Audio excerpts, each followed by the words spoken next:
And just like that, the Interrupters are back. We are back, baby. We are. As I've made clear before, while technically being a modern band, the Interrupters are grandfathered into the punk aughts canon. Watch my other video for a little bit more perspective on that. Anyway, the band has been teasing new music for months, and today we finally got a little taste. The band released a single and video for a song called In the Mirror, and they put out a statement on their social media channel basically explaining that the new album, full length, will be released on August 5th. So now we have a bit of a timeline with the Interrupters. They've got the single out now, single and video, a tour over the summer at Flogging Molly, and at the end of the summer, we get a full-length album. Wonder if they're going to tour again. I don't know. Hopefully. There's some states in the Southwest that might want to see you. Know what I mean? Know what I mean? Nuts, know what I mean? Say no more. I don't know about you guys, but there was a certain sense of normalcy in this announcement. When the Interrupters started winding down their full-scale promotion of Fight the Good Fight, that just felt like a much more innocent time. Like, I'll never get over this Instagram post by Amy, happening on February 17th, 2020. And a month later, the world would go.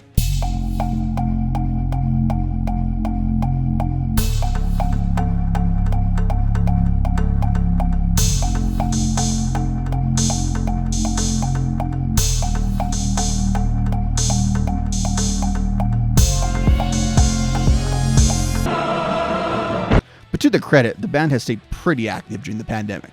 This summer, they finally filled their support role on the Mega Hella Tour. They covered a Joe Strummer song and released a concert film with an accompanying vinyl. Pretty good run for a band during the time when the world was completely shut down. But at the same time, all of this kind of felt like a momentum killer. Their third album, Fight the Good Fight, really seemed to put them onto the next level as stars. So it's going to be worth monitoring. How much of that momentum can they keep? Are they still going to be embraced by the mainstream in the way they were back at, well, it's the end of the last decade. God, a lot has happened in the last couple of years. Well, if In the Mirror is any indication, the band is going to be just fine. The song itself, it keeps a nice ska rhythm throughout, and it's punctuated nicely with Amy's voice.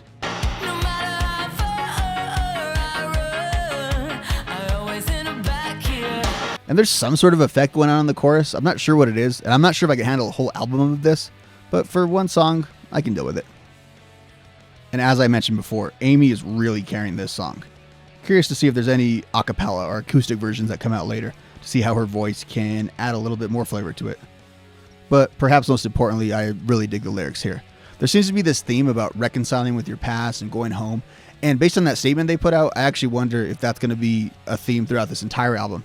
If that's the case, I'm really looking forward to this. I like personal takes.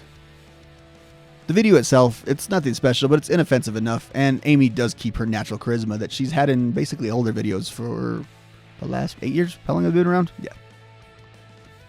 Yeah, that's right.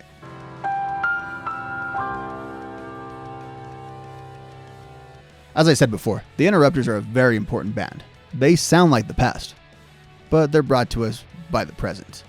And I think that's very important as far as keeping punk rock or ska punk or pop punk, whatever you want to call it, somewhat alive in the mainstream.